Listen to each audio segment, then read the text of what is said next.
श्री हरि बोलो ग्रंथराज श्रीमद् भगवद गीता जी की जय। नमस्कार दोस्तों, नमस्कार मित्रों, स्वागत है आपका हमारे चैनल पर, जहां हम भगवद गीता के गहरे अर्थों को सरलता से समझाने की कोशिश करते हैं। आज के एपिसोड में हम बात करेंगे अध्याय 6 के श्लोक 38 पर, जो आत्मसंयम और आध्यात्मिक सफलता पर केंद्रित है। तो चलिए शुरुआत करते हैं। पिछली वीडियो में हमने चर्चा की थी अध्याय 6 श्लोक 37 की, जिसमें भगवान कृष्ण ने आध्यात्मिक साधना में असफल होने वाले व्यक्ति के भविष्य पर प्रकाश डाला। अगर आपने वो वीडियो नहीं देखी है तो अभी जाकर देखें। आज हम चर्चा करेंगे अध्याय 6 श्लोक 38 की, जिसमें भगवान कृष्ण आत्मसंयम और ध्यान में असफल होने पर व्यक्ति के अगले जन्म की स्थिति का वर्णन कर रहे हैं। आइए इस श्लोक को समझें और जानें कि यह हमारे जीवन में कैसे लागू होता है। अगली वीडियो में हम चर्चा करेंगे अध्याय 6 श्लोक 39 की, जो आध्यात्मिक ज्ञान की गहराइयों को और स्पष्ट करता है। जुड़े रहिए और हमारे साथ इस ज्ञान की यात्रा में आगे बढ़िए। श्री परमात्मने नमः।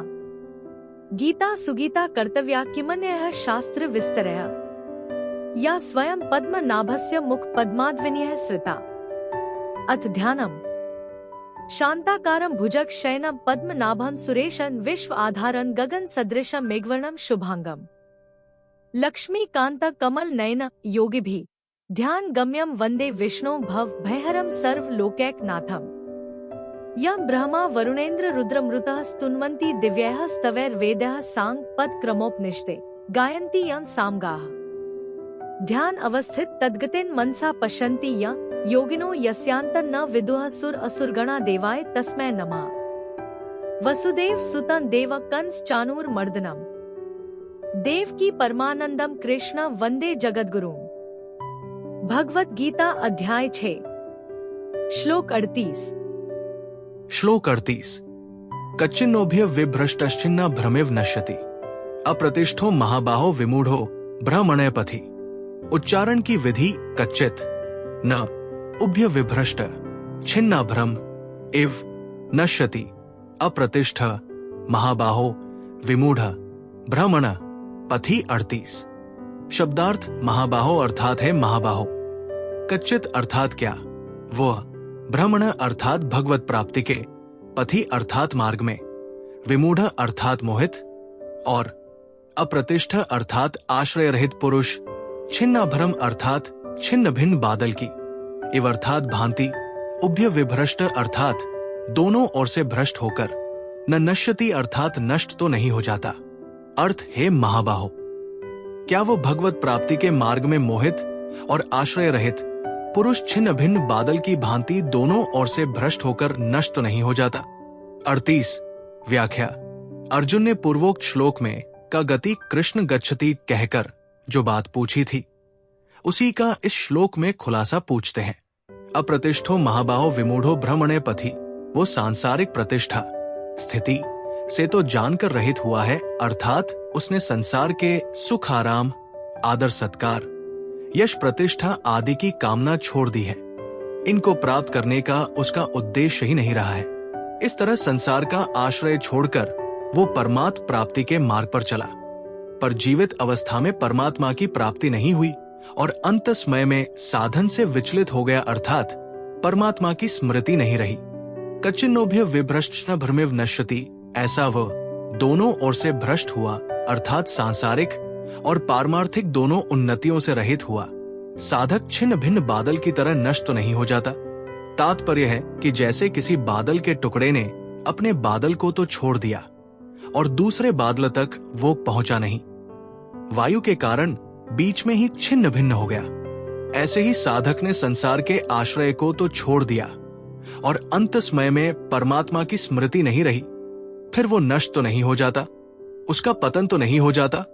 बादल का दृष्टांत यहाँ पूरा नहीं बैठता, कारण कि वो बादल का टुकड़ा जिस बादल से चला, वो बादल और जिसके पास जा रहा था, वो बादल तथा वो स्वयं बादल का टुकड़ा, ये तीनों एक ही जाति के हैं, अर्थात तीनों ही जड़ हैं।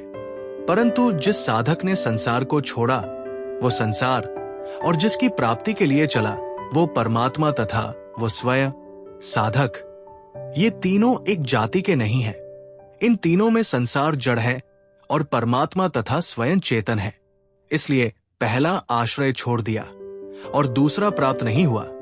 इस विषय में ही उपर्युक्त दृष्टांत ठीक बैठता है। इस श्लोक में अर्जुन के प्रश्न का आशय ये है कि साक्षात परमात्मा का अंश होने से जीव का अभाव तो कभी हो ही नहीं सकता। अगर इसके भीतर संसार का उद्देश्य होता, संसार का आश्रय होता, तो ये स्वर्ग आदि लोकों में अथवा नरकों में तथा पशु पक्षी आदि आसुरी योनियों में चला जाता, पर रहता तो संसार में ही है। उसने संसार का आश्रय छोड़ दिया और उसका उद्देश्य केवल परमात्म प्राप्ति हो गया, पर प्राणों के रहते रहते परमात्मा की प्राप्ति नहीं हुई और अंतकाल में किसी कारण से उस उद्देश्य के अनुसार साधन में स्थिति भी नहीं रही, परमात्म चिंतन भी नहीं रहा, तो वो वहां से भी भ्रष्ट हो गया। ऐसा साधक किस गति को जाएगा?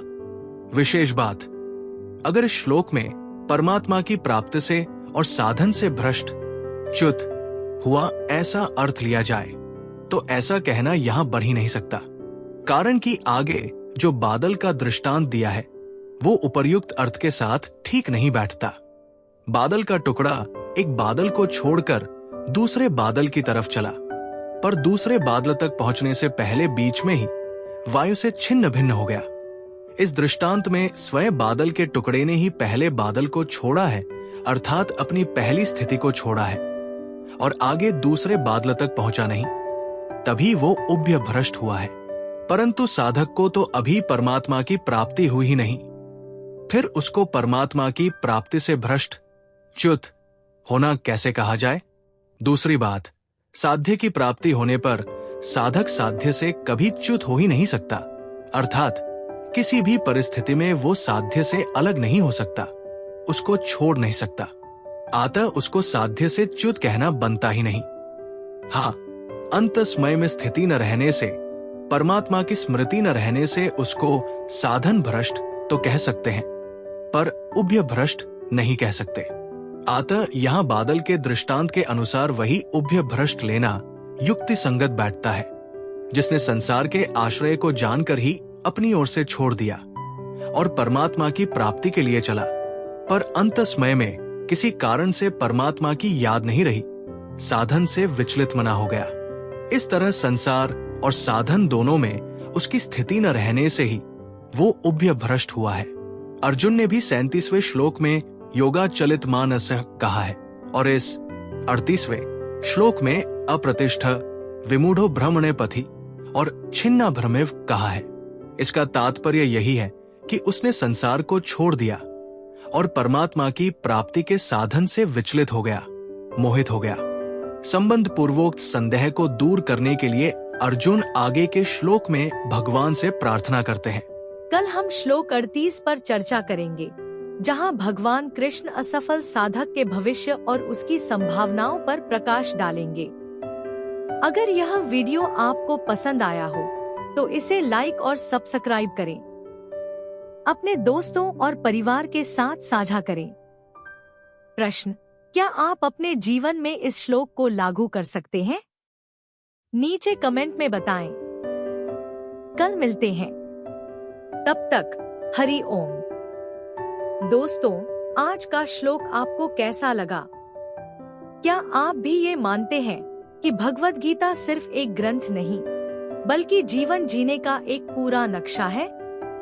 अगर हाँ, तो इस वीडियो को लाइक और शेयर करके अपनी सहमति जरूर बताएं। याद रखें, हर समस्या का समाधान हमारे भीतर ही है। भगवद गीता का ज्ञान हमें यह सिखाता है कि हम कैसे अपने भीतर की शक्ति को पहचान सकते हैं और अपने जीवन को सफल बना सकते हैं। कल मिलते हैं एक और रोमांचक श्लोक के साथ। तब तक के लिए अपना ध्यान रखें और भगवद गीता की सीख को अपने जीवन में उतारते रहें। बोलो ग्रंथराज श्रीमद् भगवद गीता जी की जय। जय श्री कृष्ण।